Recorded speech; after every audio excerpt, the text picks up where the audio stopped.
আৰু এইদৰে লোকসভা নিৰ্বাচনত কংগ্ৰেছৰ সপক্ষে ব্যাপক হাৰত মুছলমানৰ ভোট পৰাৰ পাছত ৰাজ্যখনত এক বিশেষ পৰিৱৰ্তন হৈছে বুলি দাবী কৰিছে খুদ মুখ্যমন্ত্ৰী ডক্টৰ হিমন্ত বিশ্ব শৰ্মাই। মুখ্যমন্ত্ৰীয়ে গুৰুতৰ অভিযোগ উত্থাপন কৰি কয় যে ধুবুৰীত কোচ ৰাজবংশীৰ এখন গাঁও চৌদিশৰ পৰা বিশেষ সম্প্ৰদায়ৰ লোকে ঘেৰাও কৰি ধৰি অত্যাচাৰ আৰম্ভ কৰি দিছে। এই সন্দৰ্ভত অধিক তথ্য সম্বলিত এটা প্ৰতিবেদন আগবঢ়াইছো।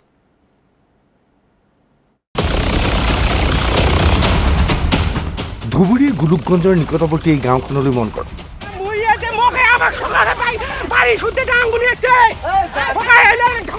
গাঁওখনৰ নাগৰিকসকল এতিয়া যথেষ্ট সন্ত্ৰাসৰ মাজত আছে।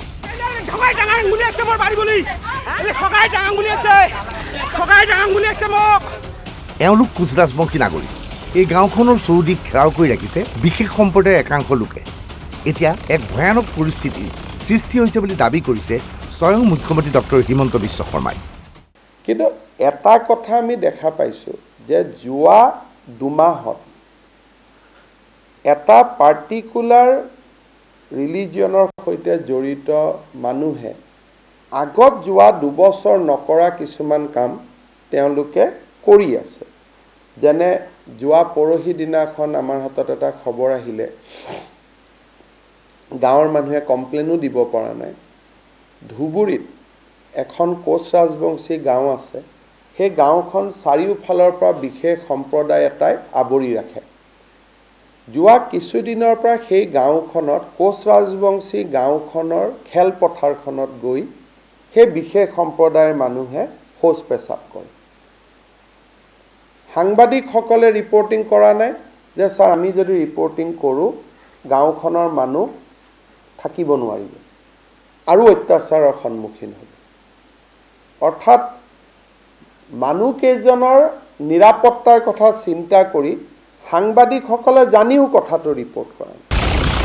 ইতিমধ্যে বিজেপিৰ ফালৰ পৰা ঘনে ঘনে অভিযোগ কৰা হৈছে সদ্য সমাপ্ত লোকসভাৰ নিৰ্বাচনত কংগ্ৰেছৰ সমৰ্থনত সংখ্যালঘুৰ ভোট পৰাৰ পিছত অভিনৱ পৰিৱৰ্তন হৈছে ৰাজ্যখনত।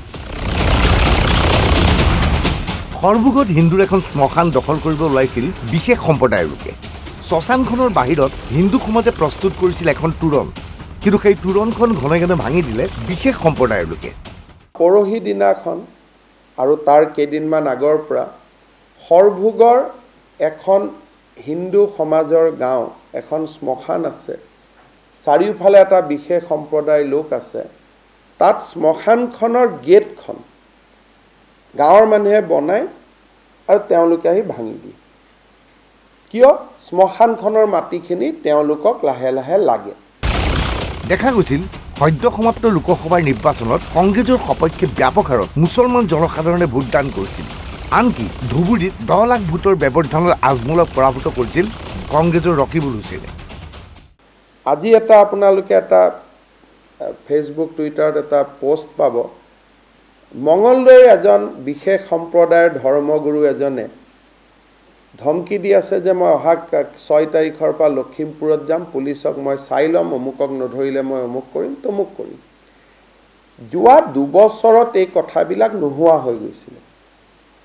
লোকসভা ইলেকশ্যনৰ পিছত এইবোৰ বাঢ়িছে, কিন্তু ইয়াৰ এটা পলিটিকেল এংগল, এইটো এটা মই পলিটিকেল এংগলত কৈছোঁ।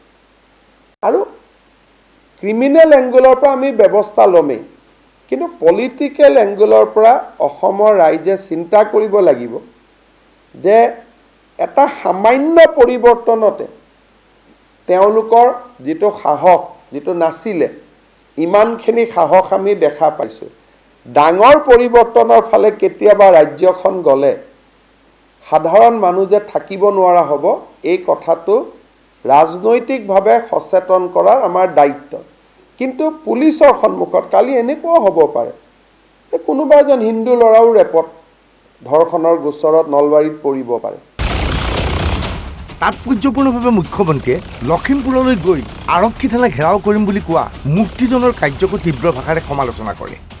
আমি এটা বেক চিটত যাবলগীয়া হ'ল, মডেল কোড অফ কণ্ডাক্ট থাকিলে, তাৰপিছত কোনোবা এটা চিটত 10-12 লাখ ভোটত জিকি ল'লে, অলপ প্ৰেৰণা পালে, স্বাভাৱিকভাৱে 2-3 দিন এটা ভূমিকম্প হ'লে তাৰতো এটা ৰিয়েকশ্যন থাকে।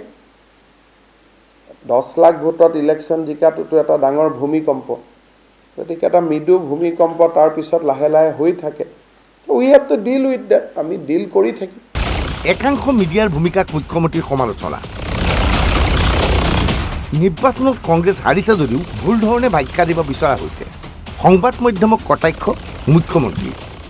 উত্থান নহয়, সামান্য যিটো উত্থান আমি ধুবুৰী, নগাঁও, যোৰহাটত দেখা পাইছোঁ, আগতেও আছিলে, কংগ্ৰেছটো নোহোৱা হৈ যোৱা নাছিলে।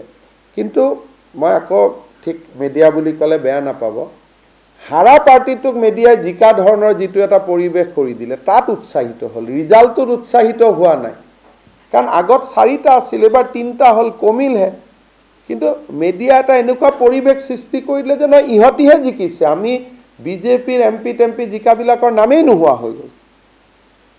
ক'ৰবাত যে আমি এনেকুৱা কৰি দিলে যোৱা 2 মাহত মিডিয়াই যে অসমত যে 13জন কোনোবা এমপি আছে চব পাহৰি গ'ল, আৰু যে 13টা সিট আছে চব পাহৰি গ'ল, 12টা সিট আছিল চব পাহৰি গ'ল।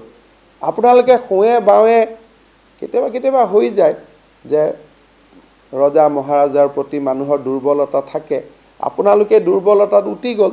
তাৰ ফলত কোনোবা মানুহে জিকাটো নাই, কিন্তু নিজিকাটোকো কেতিয়াবা ইয়াত সাইকোলজিক্যাল এটা টাৰ্মছ আছে, কেতিয়াবা বগাটোকো মানুহে কলা দেখে। চ' এনেকুৱা এটা পৰিৱেশ এটা একাংশ মানুহে কৰি দিলে। জিকিছে কিন্তু 3টা, যোৱাবাৰ আছিল 4টা বা 5টা, কমিলে, কিন্তু কমাটোক আপোনালোকে বঢ়া বুলি উলিয়াই দিলে। আপোনালোকে মানে একজেক্ট ইয়াত বহি থকা কেইজন নহয়, যোনে কৰে তাৰ ফলাফলটো, তাৰ কুপ্ৰভাৱটো ঢেকীয়াজুলি, কোকৰাঝাৰ, বৰপেটাত, য'ত আমাৰ মানুহবিলাক সংখ্যালঘিষ্ঠ, সেই মানুহসকলে তাৰ কুপ্ৰভাৱটো পায়। ইয়াততো আপোনালোকৰ কাৰণে সাধাৰণ কথা, এইটো নিউজ দিলে অলপ চিফ মিনিষ্টাৰে কষ্ট পাব, চিফ মিনিষ্টাৰে অলপ আমি অলপমান তেওঁক অলপ প্ৰতিশোধ লোৱা টাইপ হ'ব। সেইটো আমাৰ লেভেলত ইট ইজ ফাইন, কিন্তু অসমখন এনেকুৱা এটা ৰাজ্য যে গুৱাহাটী বা যোৰহাটত টিপাটো মাৰিলে দুখ আৰু দৈন্যতা সহ্য কৰিব লাগে ধুবুৰী, বৰপেটা, গোৱালপাৰা, য'ত আমাৰ মানুহবিলাক সংখ্যালঘিষ্ঠ হৈ আছে। মুখ্যমন্ত্ৰীয়ে লগতে দাবী কৰে, যোৰহাট লোকসভা সমষ্টিত বিজেপি পৰাস্ত হোৱাৰ পিছত একাংশ মিডিয়া উৎফুল্লিত হৈ পৰিছে। এই মিডিয়াই ধাৰণা দিব বিচাৰিছে ইয়াৰ ফলত যথেষ্ট কষ্টৰ সন্মুখীন হৈছে মুখ্যমন্ত্ৰী। Bureau report, NB news.